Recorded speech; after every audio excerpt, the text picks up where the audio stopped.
विपक्ष ने मॉनसून सत्र नहीं चलने देने की चुनौती दी है, जिसके बाद सरकार का पक्ष रखते हुए जदयू एमएलसी और प्रवक्ता नीरज सिंह ने कहा कि लोकतंत्र में सदन चलने का अधिकार है, सदन के अंदर प्रश्न पूछने का अधिकार, मदन सदन नहीं चलने देना यह गलत है, धमकी देना गलत है। जनता के सवालों को सदन के अंदर विमर्श करना चाहिए। वहीं सर्वदलीय बैठक के बहिष्कार पर कहा कि जब भाजपा सत्ता में रहती है चेहरा बदल जाता है, वहीं सत्ता से हटते ही भाजपा भटक जाती है। ब्यूरो रिपोर्ट, आंखें न्यूज़ 24। सुशील मोदी जी पर लगाने का हिम्मत है उनको? नहीं हिम्मत है। मैं तो पूछ रहा हूं कि अपना आचरण खुद देखना चाहिए ना, तब दूसरे पर सवाल खड़ा करना चाहिए। मुश्किल में सरकार दिख रही है, कोई संकट में नहीं सरकार है। सरकार महागठबंधन की, इनके आईडी, ईडी, आईटी, सीबीआई, अध्यादेश कोई काम नहीं करेगा। बिहार में महागठबंधन एकजुट रहेगा। चार्जशीट के सवाल पर तेजस्वी चार्जशीटेड हो गया है। तो मैं तो पूछ रहा हूं भाई, ये सदाचारी लोग हैं। कहाँ है अजीत पवार? कहाँ है अजीत पवार? कहाँ वो कोऑपरेटिव बैंक घोटाला, मनी लॉन्ड्रिंग मामला अजीत पवार पर लंबित है। क्यों गठबंधन किया उससे? क्यों गठबंधन किया? छगन भुजबल से अवैध तरीके से कॉन्ट्रैक्ट देने का आरोप है। हसन मुशर्रफ, शुगर फैक्ट्री घोटाला, ये भारतीय जनता पार्टी की सहयोगी बने कि नहीं? अदिति तटकरे, सिंचाई घोटाला, प्रफुल्ल पटेल, धनंजय पंडित राव मुंडे, ये सारे लोग कौन है? ये भारतीय जनता पार्टी के राजनीतिक सहवाला हैं। राजनीति के सहवाला है नरेंद्र मोदी जी के। अब प्रवचन देते हैं भ्रष्टाचार पर। मैं तो पूछना चाहता हूं कि ये सदाचारी है या भ्रष्टाचारी है? महाराष्ट्र के एक देश एक कानून, बिहार में अलग मापदंड, महाराष्ट्र में अलग मापदंड। अद्भुत है भारतीय जनता पार्टी, अद्भुत है आपका एकात्म मानवतावाद। ये किसने पढ़ाया है? डॉक्टर हेडगेवार ने पढ़ाया। और वह पार्टी, जिस पार्टी ने 13 महीने की सरकार जब केंद्र में बनी थी, अटल जी का वो वीडियो जारी कर दीजिए। अटल जी ने कहा था कि हम समझौता नहीं करते हैं सत्ता के लिए, और इनका आचरण देख लीजिए। ये क्या है? ये फ्रीडम फाइटर हैं, हिंदू राष्ट्र बनाने वाले हैं। कौन ये लोग हैं? ये भारतीय जनता पार्टी को बताना चाहिए। इस बार तैयारी कैसी है? क्योंकि उसके प्यार को लेकर मैं तो भारतीय जनता पार्टी से यह भी अनुरोध करूंगा, घेराव करिए, खूब अच्छा से घेराव करिए।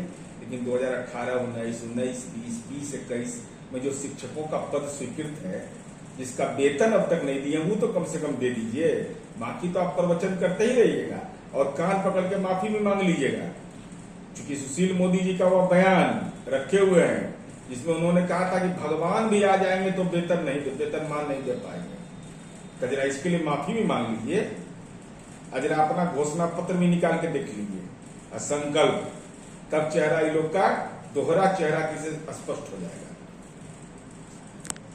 कार्यमंत्रणा समिति की बैठक होती है, तो ऐसी स्थिति में ये धमकी भरा बयान, सदन चलने नहीं देंगे, इसका मतलब लोकतंत्र पर भरोसा खत्म हो गया। जो भी मामला है, चाहे जो भी मामला हो, सदन के सदस्य को अधिकार प्राप्त है। हम कार्य स्थगन प्रस्ताव ला सकते हैं, हम कार्य मंत्रणा समिति में अपनी बात कर सकते हैं, शून्यकाल के माध्यम से, सूचना के माध्यम से। और साथ ही साथ भारतीय जनता पार्टी को यह स्पष्ट करना चाहिए कि यह गुनाह क्यों किया आपने। अगर आपके माननीय सदस्यों ने, जो आपके दल के हैं, उन्होंने जनहित के सवाल अगर विभिन्न विभागों का सदन में डाला है, जो कार्य सूची में आएगा, अगर वो बाधित होगा, तो भाजपा के सदस्यों ने गुनाह क्या किया है, यह स्पष्ट करिए। और जो भी सवाल है, हम तो कह रहे हैं कि भाई वो तो कोई लाचार व्यक्ति करेगा। अरे वाणी में इतनी ताकत होनी चाहिए, कि हमारे तर्क में इतनी ताकत होना चाहिए कि विपक्ष हो या सरकार हो, हिल जाना चाहिए। लेकिन हम धमकी दे रहे, हम सदन नहीं चलने देंगे, ये कौन सा संस्कार है भाई? पैसा लेते हैं, वेतन मिलता है लोगों को। ऐसा नहीं कि कोई पैरवी से आप सदन में गए हैं। जनता के सवाल को उठाने के लिए आपको सदन भेजा गया है, और आप सदन को बाधित करने की पहले ही पूर्व घोषणा कर रहे हैं। इसका मतलब आपकी मंशा साफ है कि सदन के अंदर विमर्श नहीं हो। बगैर विमर्श के आप धमकी भरा ये बयान है, ये दुखद है, पीड़ाजनक है। सरकार पर गंभीर आरोप। उन्होंने कहा कि जो सर्वदलीय बैठक होती है वो दिखावा होता है। इसके पहले क्या हो रहा था? वीडियो रिकॉर्डिंग करा रहे थे। उसके पहले जब सरकार में थे तब, और उस समय कार्यस्थगन प्रस्ताव को अमान्य किया, वो सारी सूची जारी करिए। भाई स्पीकर के पद पर कोई व्यक्ति बैठा हुआ, उसके इंटीग्रिटी पर अगर आप सवाल खड़ा कर रहे हैं तो आपको भी यह बताना पड़ेगा ना कि उस समय सर्वदलीय बैठक क्या था, उसका वीडियोग्राफी कराया है। वीडियोग्राफी कराया तो बताइए कि आप क्या करते थे बैठक में, आज क्या हो रहा है। सत्ता में थे तब क्या आचरण था, सत्ता से हटे तब क्या आचरण है। साथ ही साथ आपने भी कार्यस्थगन प्रस्ताव को अमान्य किया है, उसकी सूची जारी करिए कि क्यों अमान्य कर दिया आपने। भाई कार्य संचालन नियमावली के तहत सदन चलेगा, धमकी भरे व्यवहार से सदन नहीं चलता है। अब यह सवाल उठ रहा है, बीजेपी के तमाम नेता सवाल उठा रहे हैं कि मुख्यमंत्री नीतीश कुमार अब बेहूर के गेट पर जाएंगे तेजस्वी यादव को और लालू यादव को चुनाव करने के लिए, या बिहार की जनता के पास जाएंगे। सुशील मोदी जी तो गए थे सुधाकर सिंह से मिलने के लिए, भूल गए क्या? नाम फेरिस्त जारी कर रहे क्या? किसको प्रवचन दे रहे हैं?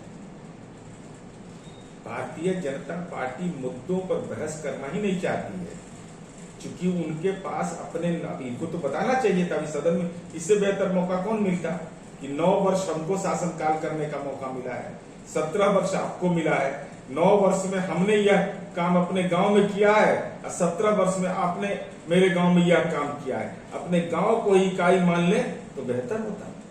गृह मंत्री प्रमोद कुमार, अगर आपने अभी तक हमारे चैनल को सब्सक्राइब नहीं किया है तो हमारे चैनल को जल्द से जल्द सब्सक्राइब करें, लाइक करें, शेयर करें और कमेंट करें। क्या आप पत्रकारिता के क्षेत्र में अपना कैरियर बनाना चाहते हैं? तो आज ही royal Ashoka institute of mass communication and journalism में अपनी जगह सुनिश्चित करें। आर्यभट्ट ज्ञान विश्वविद्यालय पटना से मान्यता प्राप्त 100% प्लेसमेंट के साथ royal Ashoka institute of mass communication and journalism नामांकन जारी है।